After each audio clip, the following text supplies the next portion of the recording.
Welcome to the Diamond Mine Podcast with Nate and Laney, where we listen to all 92 Diamond albums certified by Billboard. Today's album is Can't Slow Down by Lionel Richie. But before we get into anything about the album, social media, bam, right there. The Twitter, TDM Pod, TDMPOD. The Instagram, the Diamond Mine Podcast. She had to move her head a little bit because I want to hit it. Blah, blah, blah, blah. She's lengthy. I like that you just can't talk. Nope. If you're an audio listener, you want to see our face and see what we're talking about right now or any visual gags or anything, the YouTube, the Diamond Mine. You can look up the Diamond Mine Podcast, and there's our trailer right there. It's a picture of us. There's a little mic on the table. Why can I not talk?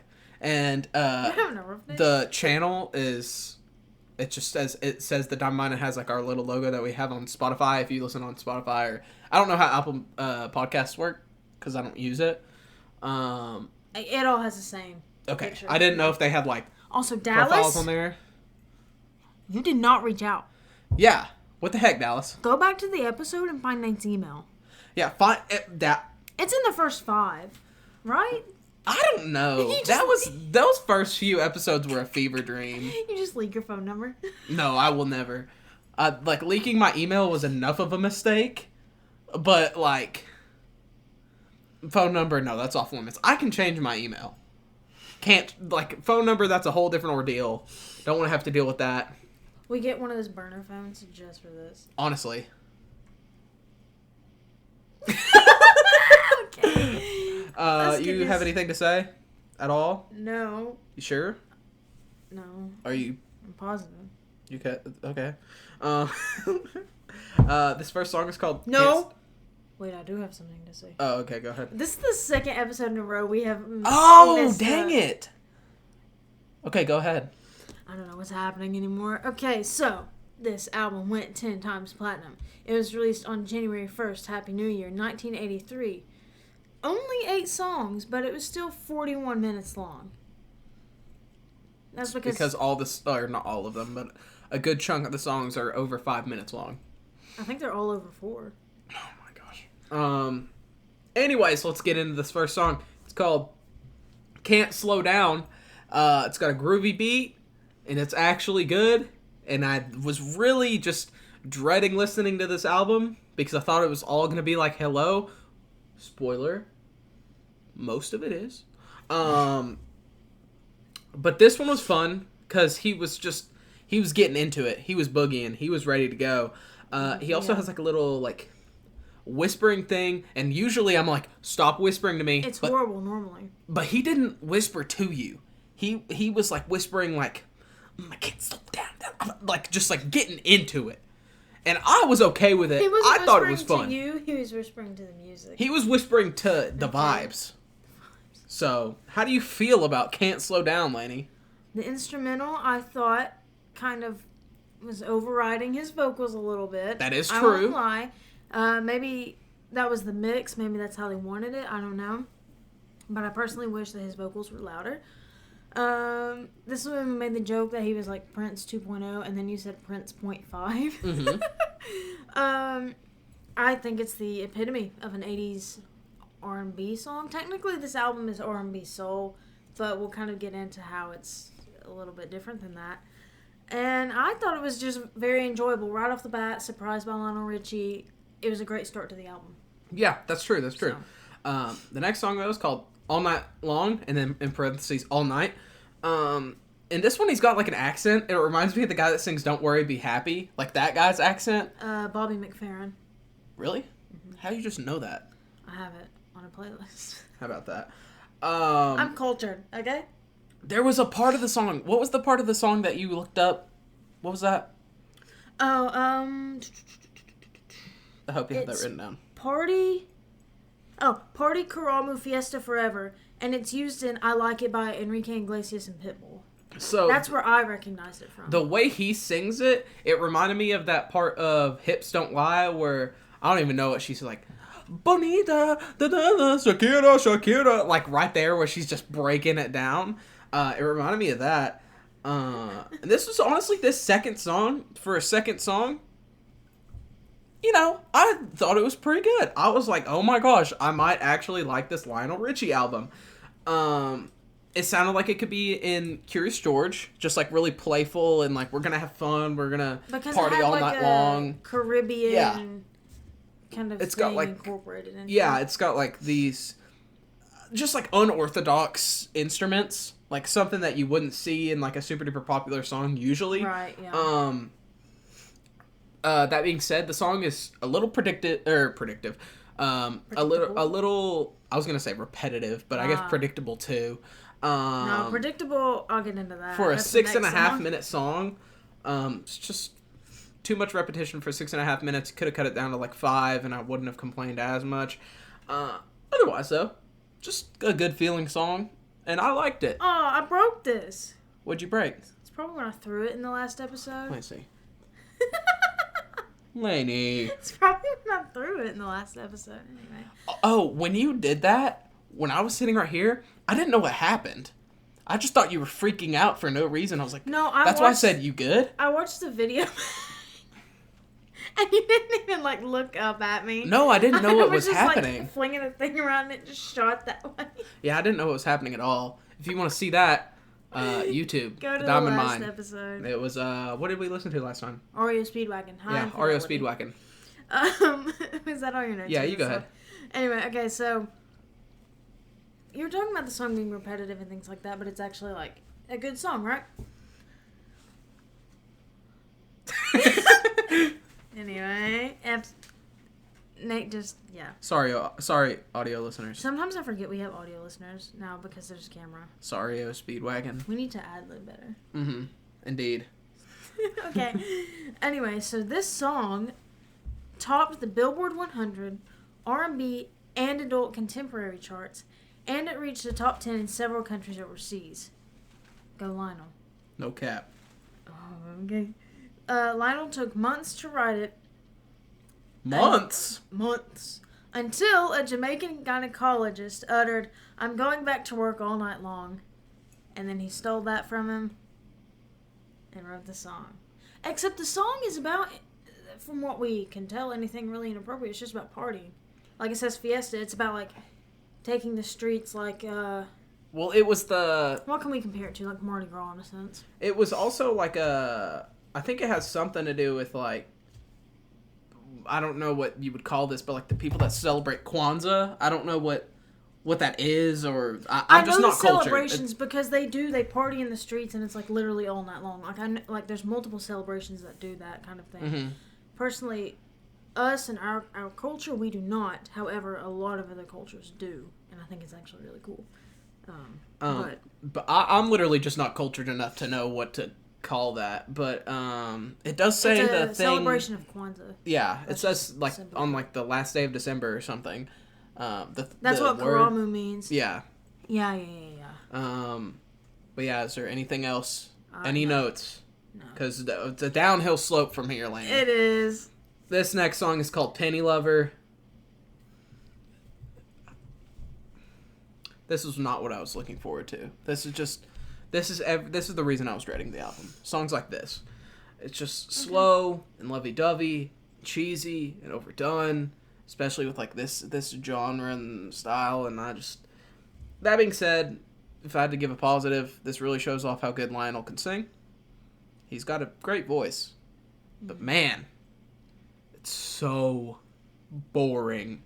So boring. And honestly just makes me mad. Like, listening to it literally makes me unhappy. You go ahead now, though. Okay. Adding on to what you said about his voice, he does have a good voice in general, you know. And I guess that's why he's a judge on American Idol now. Uh-huh. So tune into that. Yeah, he really can sing. Because he's with, like, Katy Perry and Luke Bryan, like, random people, but whatever.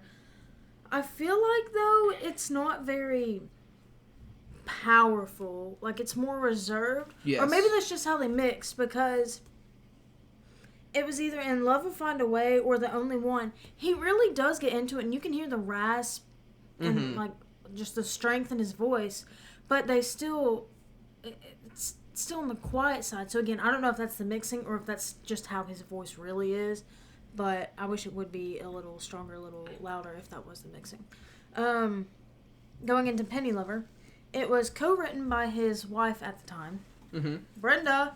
Thank you, Brenda. Shouts to Brenda. It was very predictable. This is the one where I literally said the opening line before it even started. Yeah. So we hadn't heard the song yet, and so the way we listen to music, give you a little behind the scenes of the Diamond Mine is here we've got our table and we just sit right here and not to y'all's knowledge, but actually under this table there's a computer sitting down there recording all our audio off of the mic, but we pulled the computer. Jesus, Lainey. No.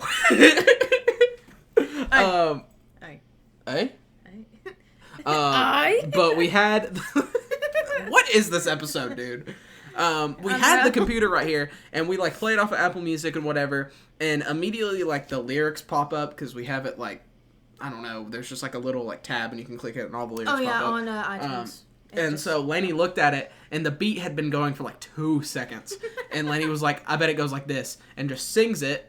And then, like, 5 seconds later, he sings it exactly like Lainey did, except like an octave lower. Lower, yeah. His was lower than mine. But had the Prince same notes and same, like, what is that? Like, rhythm, I guess, to his voice. Cadence, I guess is a better word. I was spot on. Lionel, come on, man. Did the lights just flicker? Did you see that? I did not see that. It was just me. But yeah, so that was pretty funny. And then I said Nate owed me $5, but we didn't check on it, so I guess he doesn't. No. But it does take about 2 minutes for it to really pick up, and the beat. I'm gonna pretend I didn't just see you do that, and the beat just kind of. Man, what if I like just had a frog tongue and just like we were sitting here talking and just out of nowhere there was just a fly and just. I was thinking, what if you just like stuck it in your eye and then like I didn't see it, but the camera did. No, that would actually be so crazy. You've known me for like nearly 18 You're years. a lizard person. And I just have a frog tongue and you never knew. That would probably cause a riff. A little bit. A little, and then I'll be like, okay, wait. See if you can reach that. And then it'll be over. I hit the ceiling fan that's like spinning right now and I just start spinning on the ceiling fan. Oh my gosh. It's like that video where that guy's in one of those, I don't know what they're called. Like, you strap into a harness and it's like a little obstacle course, but it's on the ceiling, you know, like a main event or something. But instead, it's just like carrying his body through. Yeah, I saw that. That's what you would be. Anyway, let's get through this stupid song.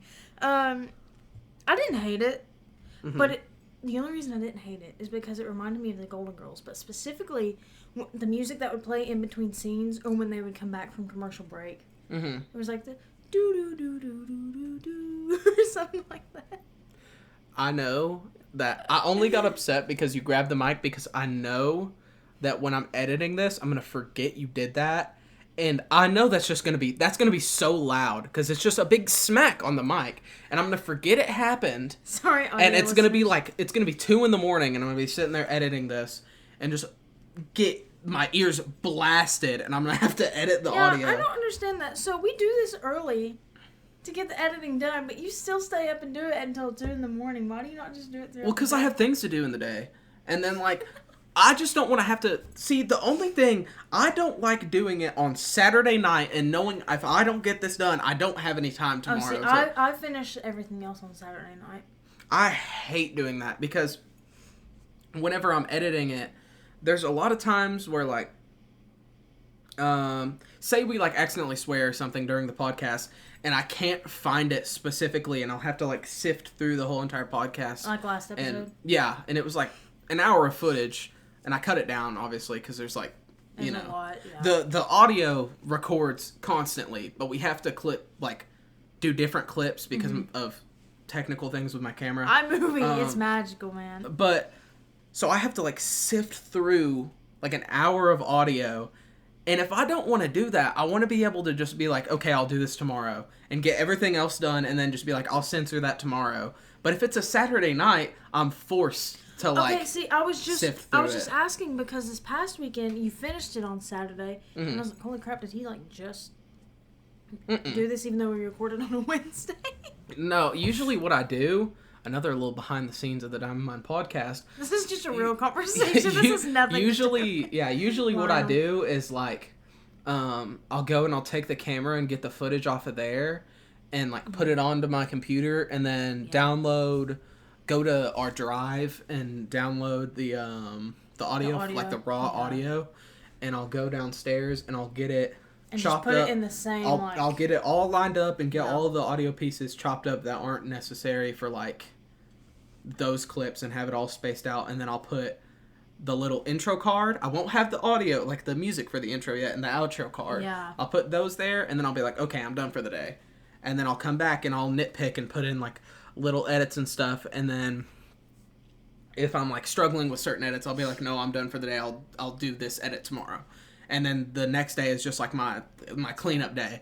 But when I don't have that like time frame, I have to do all of that in one day. And it sucks. That's fair. I feel like because if I space it out, I only have to work like the little edits maybe take like, I'd say like 30, 45 minutes. But the lining up the audio and doing all that, that's only like 10, 15 minutes. And if there's like little edits, those can take me however long. Like if I have to find where we swore and censor that could take me literally. I have to listen to the whole podcast and figure out when. Normally we know when we do it though. Mm-hmm. Yeah, normally we can keep track of it, but last time Lainey said a word that I'm not going to repeat because I don't want to have to censor it. Because I'll do this exact thing. It was towards the beginning though, and for some reason I thought I said it towards the end. Yeah, I was just really off last week. But yeah. That's all we have for those songs. So, who is it? Hello? Lionel Richie on the Lionel Richie episode of the Diamond Mine podcast. And we're back. Sorry, just Lionel came in. I had to hit him up. You know, he wanted to go bowling, so we went bowling, and now we're back. But this next song is called Stuck on You.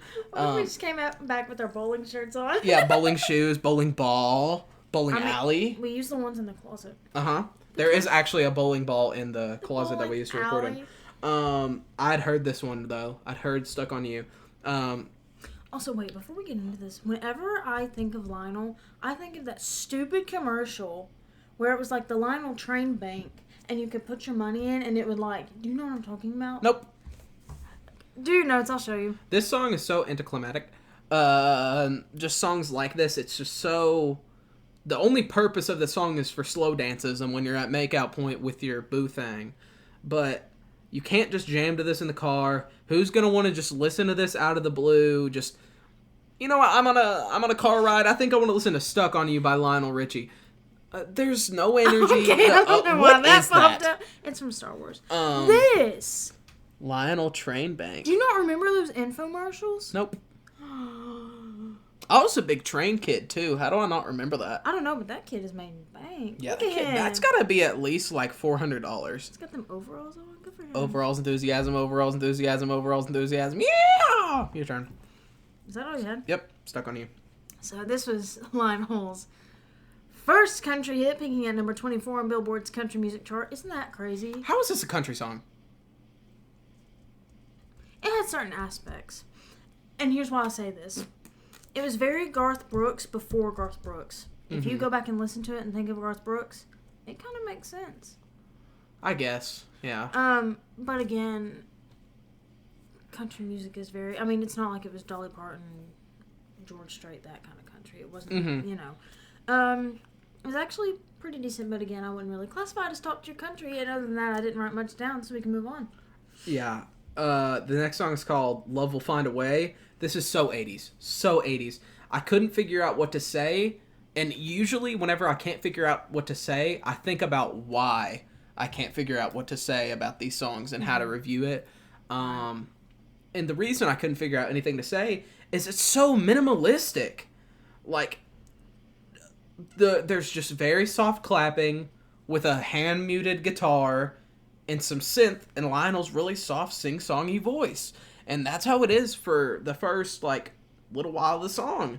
And take that as you will. To me, it's boring. Other people might really, really like that. If I had to say something that I liked, though, they did have a little short synth kind of solo type deal that I thought really brought up the energy. Otherwise, just It's minimalistic. That's the best way I can describe it. That's fair. I wrote, like, right off the bat, the first thing I noticed was the bass line. A huge fan of it. I really liked how prominent it was. I personally, I like when the bass is really just, like, amped up in a song. I really enjoy that. I did also, like you mentioned already, I like the keyboard synth action that they had with the little layering going on in there. Yeah. But again, it was very minimal. And other than that, it was just kind of a snooze fest. Sorry, Lionel. The next song's called The Only One. So energyless. This is where I started talking to Lionel. I was like, Lionel, I know you have the potential to really just get me moving. This is your fan letter. You did it the first song, and the second song was okay. It was a little bit more laid back, but it didn't have energy like the first song. Why are you making songs like this that just really aren't that fun? Like, the only energy in the song starts in the last minute of the song during the little, like, key change thing that they have, and it gets a little bit more energetic, but it's too little too late. It's been 3.5 minutes of just quiet, minimalistic, energyless Lionel Richie. And I was just disinterested at that point. And so it just, 1 minute does not equate to 3.5, obviously. But in the sense of, like, keeping me wrapped in with the song, especially since that 1 minute was, like, the last minute of the song, I was just already out of my brain thinking of something else when it finally picked up energy. So, I don't know. Just kind of missed the mark. But that's what is difficult to understand, is that when we do listen to these albums, and some of these songs just, I'll say it blatantly, suck. It's like, we know the artists are better than that. We know that they have written, produced, sang so much better than what we're listening to, and that's what's so, like, difficult to get through. It sucks too, because whenever we're listening to artists, I always I had to set down my phone. I'm just like, this is completely off the script.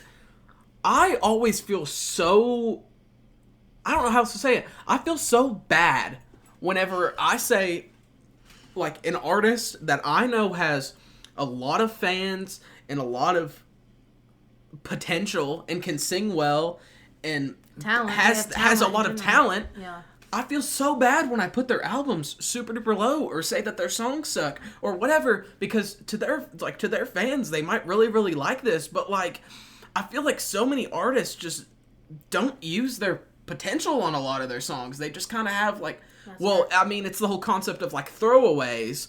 But also think about it. All of these are 10 times platinum or more. So it's already, I mean, it's up there. We're rating some of the highest albums. I mean, like, tens of millions of people have bought these albums. Right. And so I think it's, obviously, it's an opinionated thing. It's not. And these are our lists. So, these, exactly. Like. And so, I mean, you say you feel bad, and I get that, because you don't want to have a negative, opinion towards anyone. Well, just because I know that I mean, this is a big list of incredible artists, and so when these songs are just mediocre and you get tired of them, but again, we listen to the albums all the way through, it's a little disappointing. Yes, it, like, upsets me whenever I listen to, it's like, oh, this is one of only 121 albums ever to sell 10 million copies or more. This is one of 121 albums at all. Any artist, no matter what. Is this in the world? Because think about it, these are all, like, English-speaking artists. Yeah, Santana didn't have Santana. They had songs. Whenever we did English, the Santana episode, I was reading through, like, Wikipedia articles and stuff, and it talked about how big it was on the Latin charts, and that's why it got so big.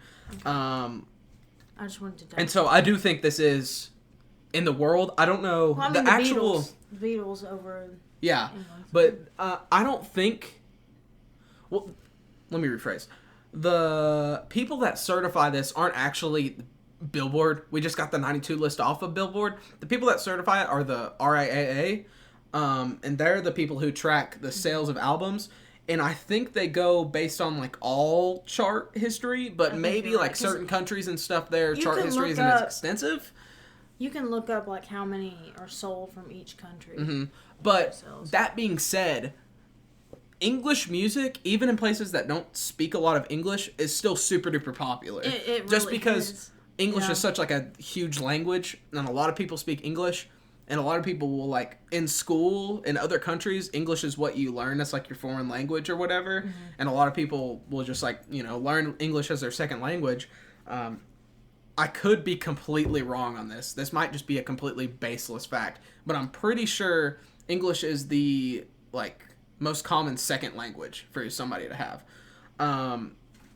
So I'm just saying, like, English is a very popular language, so I wouldn't doubt that this is at all of the countries combined. It's just all of these. I mean, it is though. Going back to Santana, most of the album was in Spanish. Some was in English, but then, like you said, it was very popular in Latin America. So yeah, there's that. But anyways, I feel bad whenever I talk ill on any of these artists because I know they work so hard on these albums and they pump out these albums that sell tens of millions, and people love the albums and people love the music and they really appreciate the artists and stuff. And I just can't see through their eyes as to why they love these albums sometimes. But maybe they also can't see through our eyes as to why we don't like the albums. Because think about it, people are here to hear our opinions. And on top of that, like, none of these artists are going to care about what we think. I know. They're rich and they're famous and they've produced this music that has been so widely popular it doesn't even matter. I know. It just sucks that I can't find the appreciation that other people have. So have you talked about Running with the Night or not Running with the Night? The only one? Did you already talk about that? No. Okay, go ahead. I will say in general I think I enjoy all of these, even Nickelback. Yes. Talking to you. Just because of the experience and being able to listen to all of it and thinking, like, this is what they write. Even if I don't listen to the music or enjoy it, generally. The only one, these last few songs, they've all been too similar and low energy. We need one like Can't Slow Down before we hit that final song, which is Lionel Richie's, honestly, his most popular song, Hello. And it's just a Lionel Richie love song. But I do kind of like his wording and metaphors and stuff. And then this is where you hardcore choked on that Sprite. Oh, that was the worst thing ever. I literally, I felt the Sprite bubbling in my lungs. Anyways, though. That's it. The next song is called Running with the Night. There was so much synth. And this one, I'll just read you through my thought process while listening to this album. I thought that this one, or listening to this song, I thought that this one might get a little more energy. There was potential with the driving bass drum and the hi-hat. It had more energy than the last song, but the first chorus didn't have as much energy as I was hoping. But after that first chorus, there was a bunch of bass, and it started hitting. So I thought maybe it'll have more energy now. And then they get a guitar solo in the middle of a Lionel Richie song. I thought that was dope. End too, when you were looking up something. You were looking up something. I don't know what it was. Maybe you were on Twitter. Maybe that's what it was. But why did this happen only twice on this album? Like, this is enjoyable. I could see me listening to this in the car and bumping to it. Why did Lionel not explore this sound that he has more? Really? Like, maybe he does, and I mean, it's just a sound. Yeah, maybe like on another album where he doesn't have huge hit songs, he does go into this more. It's just upsetting that I find enjoyment in these couple songs, but can't feel that as a whole about the album. Even though I know that he can make me enjoy myself with his music. You can't fully experience the excitement. Mm-hmm. I get that. It's been a very in-depth podcast. Is that it? Yeah. Yeah. Okay. So, right off the bat, I imagine his collar popped. He is strutting his stuff down the street at night. All the neon signs are flashing. He's ready to go. Ready to go. Okay? And it's more energetic than the last few, but it never really takes off, in my opinion. Like, it's almost there. It's just constantly at the edge. That's very... But it never drops off and that's just very goes accurate. for it, you know? It does have a more smooth sound, I thought. And I think if you match this up to Rick Astley's Never Gonna Give You Up, you know, where he's like, shoulders are going, and he's I just doing lost his the game. Dance or whatever. I think if you matched that video up with this song, it would match perfectly. I don't know why, but I think you would. Is that all I wrote? Oh, and then there's like this weird little disco sounding break to me. I think we were doing something or talking in the middle of that, but that's all I have. Okay. Final song. The final song, the one that everybody knows, Hello. Hello. And just after I was talking about how bad I feel talking so much crap on these artists and their albums, this has got to be like a top 10 least favorite song all time. I despise I would this love song. for you to make a top 10 list of my least favorite like songs and albums and artists. I will. I also want to see a list of your guilty pleasures. Okay. We'll get into that later. If you follow us on social medias, maybe you can. Yeah, maybe you'll see that at some point. This song is just overplayed, and I don't even think there's anything about it that's necessarily spectacular. The chorus doesn't hit hard. It's just super repetitive. He sings like the verses are literally 4 lines each. There's 2 verses, and he sings the chorus like 3 times. There's nothing spectacular about it. Really, if I had to say one thing about it, the soft guitar solo is pretty cool. Yeah. This is just a cheesy, lovey Lionel Richie song, and I hate it. Your turn. I just want to know what you listen to hear it so many times for it to be overplayed. My mother. Oh, her playlist. I was honestly about to guess that, like her 80s. My mother. She sets it up on the little Mac computer downstairs. Or just says, "Hey, Alexa." We just set off so many people's Alexas. Hey, Google. Or, okay, Google. Sorry. Play Hello by Lionel Richie on repeat for 5 hours. You're like a 10-hour YouTube Okay, video. Google. Pull up videos of cats. Hey, Watch Alexa. the second video that pops up. Ha ha ha ha. You just do that. Okay, let me finish this. So, how this song kind of came about, he was randomly playing piano when, I think it was his producer, a producer in general, James Carmichael, overheard him and suggested that he finish the tune that he was playing. And he decided to do that, and the rest was history. And that's how it goes.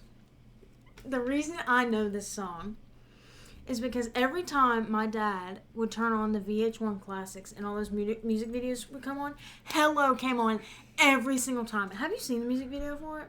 I think so. Where it's the blind girl and she's sculpting his head. Oh, wait, then no. I've not.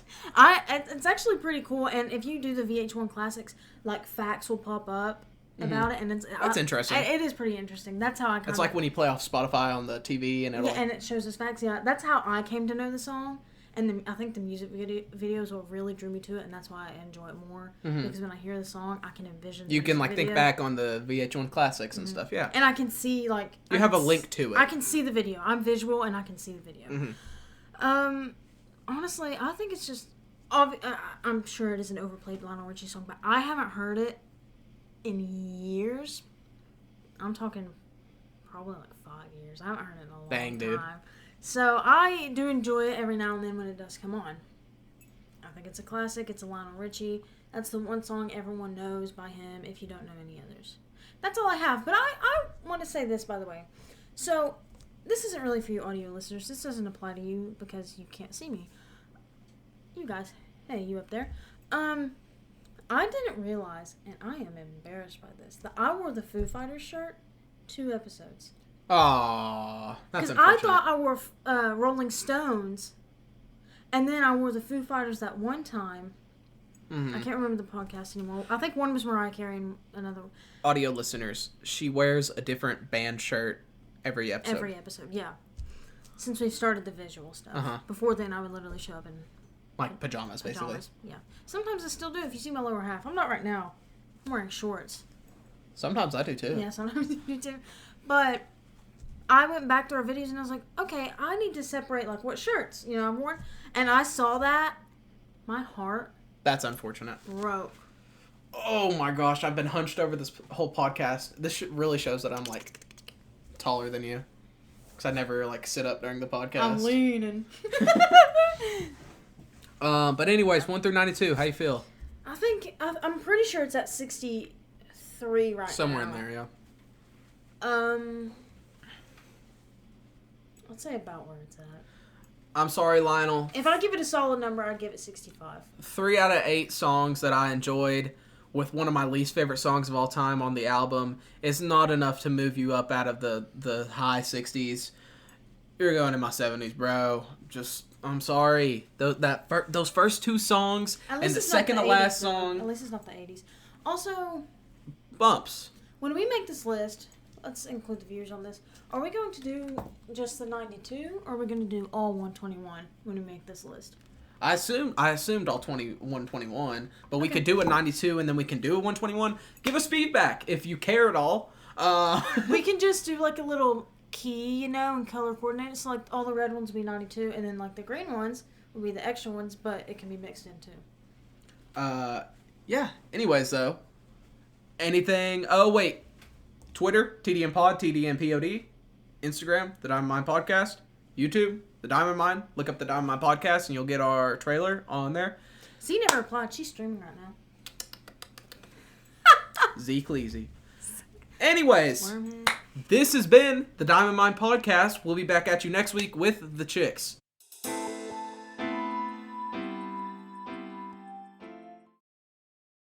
Three, 2, 1. Welcome to the Diamond Mine. That's the first time I've ever messed up the intro. Oh my god. I'm putting this in at the end.